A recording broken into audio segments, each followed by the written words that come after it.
Bonjour les lions, je tiens à vous souhaiter une excellente année, une très très bonne santé, joie, bonheur et que tous vos souhaits se réalisent. Voilà, on va se tirer un petit jeu sentimental pour toi les lions, pour toi le lion, euh, pour voir un peu la tendance de l'année 2026. C'est parti.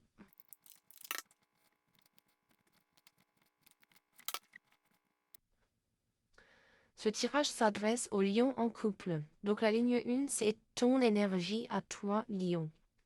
Donc le diable, tu es très attaché à ton autre, tu es très attaché à cette personne.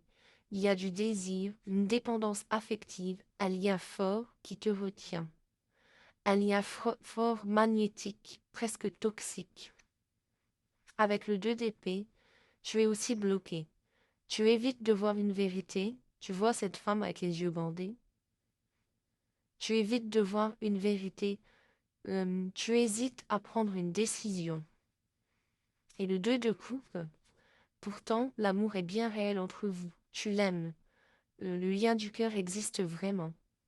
Tu aimes, mais tu es pris entre l'attachement et la peur de regarder la vérité. Ensuite, la ligne 2, c'est l'énergie de l'autre. Donc, avec le 2 de denier, il ou elle jongle entre deux choses, deux choix et deux états émotionnels. Avec le fou, ton autre a besoin de liberté. Il veut suivre son envie et ne pas se sentir enfermé. Mais avec le soleil, malgré ça, cette personne se sent bien avec toi. Il y a de la joie et du vrai bonheur et de l'amour. Ton autre t'aime, mais ne sait pas comment gérer sa liberté et ses responsabilités. C'est quelqu'un de très libre, hein, cette autre personne. Donc, la ligne 3, c'est l'évolution 2026. Donc, avec le 5 de bâton, des tensions et des disputes vont surgir. Il y a des désaccords à affronter. Des paroles peuvent blesser. Chacun veut avoir raison. Aucun ne lâche l'affaire. Et avec la tour, il y a une grosse vérité qui va éclater. Quelque chose doit s'effondrer pour que la relation change, pour que la relation évolue. Il faut que ça pète. Il faut que quelque chose soit dit ou soit fait, soit reconnu. Une crise est nécessaire pour transformer votre couple. Tu es bien en couple avec cette personne. Il y a de l'amour, du désir, un lien fort, mais aussi des blocages et des non-dits. Une grande instabilité émotionnelle. Ton autre t'aime, mais a peur de perdre sa liberté.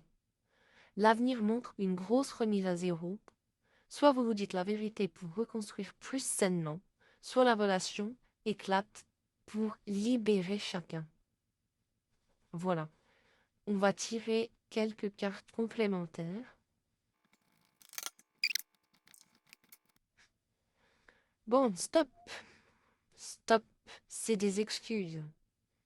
Cette carte vient dire que dans cette relation, il y a trop de justifications. Toi ou ton autre, vous trouvez toujours une raison pour ne pas affronter le vrai problème. On évite les vraies discussions.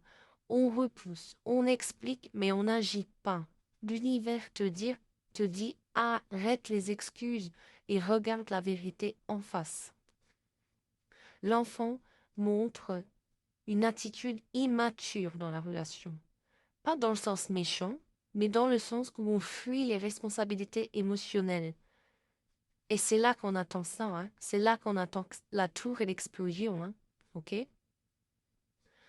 On réagit avec ses blessures, ses peurs, son ego, au lieu d'agir en adulte amoureux, comme tu le ressens. On se comporte un peu comme des enfants. Donc ensemble, ces cartes disent que vous vous aimez. Mais vous vous cachez derrière des excuses et des réactions immatures. La relation n'avance pas parce que chacun évite de prendre ses responsabilités affectives. Tant que l'un de vous ne décide pas d'être clair, honnête et adulte, dans ses émotions, ça restera bloqué. Voilà mes amis. J'espère que les cartes ont été claires, j'ai bien l'impression. J'espère que ça vous parle. N'hésitez pas à liker, partager, commenter Et si ça vous a plu, à vous abonner. Merci, à bientôt. Bisous.